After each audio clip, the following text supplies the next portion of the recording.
Well, Toronto Maple Leaf head coach Randy Carlisle. Seems like you saw a familiar face or two in the crowd that seemed to enjoy, but not much to say about tonight. Getting set, the Leafs taking on the Calgary Flames. Gord Stellick, Tessa Bonhomme, joined by Michael Bartlett, Executive Director of the MLSE Foundation. Quite the title. I know. And he chose to only hang out with the cool kids. Well, I know. The other guys have gone to the back of the bus, and they're waving at traffic. They'll be back later on, but we're, the team on the ice, you go 365 days a year off the ice through win, lose, or draw, and we're going to have some, some winners come on in a bit. We do talk about the Team Up Foundation. Tell us about the MLSE Team Up Foundation, what that program's all about. Yeah, so our foundation has invested well over $10 million over the last 3 years into supporting our vision of changing kids' lives through sports. The MLSE Team Up Fund is our annual public online grant competition. We're able to award up to $200,000 to 4 organizations that share our vision in changing kids' lives through sport. It's a rigorous process. They apply in January. Our grants committee brings it down to a group of 20, and then those 20 compete online through social media channels to generate daily votes for their cause. And tonight we're awarding the top 4 vote getters each with a $50,000 grant to support their mission. Exciting. We've got some of the grant winners here, but what can organizations expect from winning a grant like this? Well, this is their opportunity to leverage our investment to further their work. In a lot of cases, they're able to launch pilot programs to start new capital infrastructure programs, whether it be refurbishing an athletic facility or furthering their athletic programs and getting underprivileged kids the opportunity to play.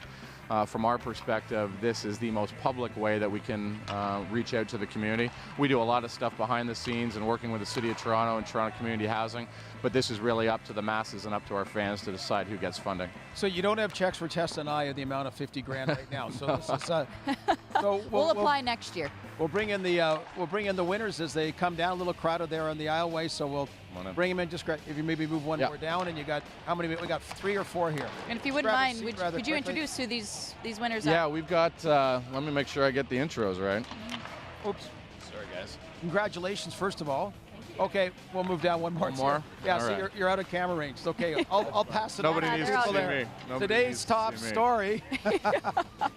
So from Urban Squash Toronto, we've got Shivani Ruparel. From Pathways to Education, Vivian Prokop. Sorry, we're just all meeting for the first time today too.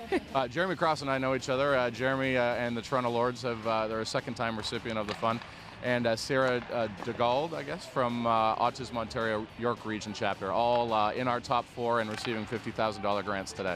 Well, congratulations to everybody. And now, does it start next year again when people talk about it? I mean, this obviously seeing this, if people are interested, there'll be information out there pretty soon. Yeah, we make it certainly a firm commitment each year to put as much money as we can back into these programs, and we want all of these organizations to apply again, and certainly many others each and every year. Sarah, if you wouldn't mind speaking to us, what had you done that was different or special to have your chance at winning this grant? Well, this year we tried 2 years ago and we're unsuccessful, and this year we really made a concerted effort to use our social media, engage our social media piece. We had a big Facebook campaign. Our e-newsletter weekly went out, and we engaged our community with personal stories of our campers and why it would make a difference, the funding would make a difference to our community.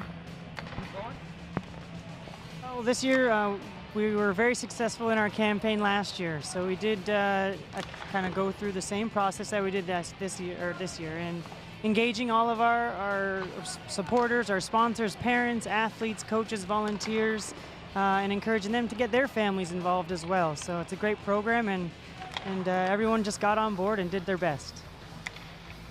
Well, we had a huge social media push. We got our alumni involved, all of our sites across the country, and especially in Ontario, volunteers. And as you know, Pathways works with kids in marginalized communities to help them get through high school, and so they're just thrilled about this. So thank you very much. Same thing. We just mobilized, everybody we could in the squash community through our social media channels, and just engaged everybody. Just like the other 3 recipients, through the stories of our kids in the community and just how it would impact them.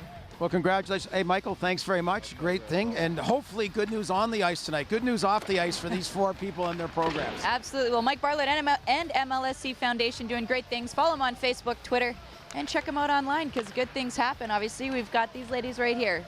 We'll continue talking about the Leafs and Calgary Flames as they get set to face off tonight at 7 p.m. on Sportsnet. But don't forget to tune in to our Molson Canadian Leafs Nation pregame show starting right here on Leafs TV, starting at 6.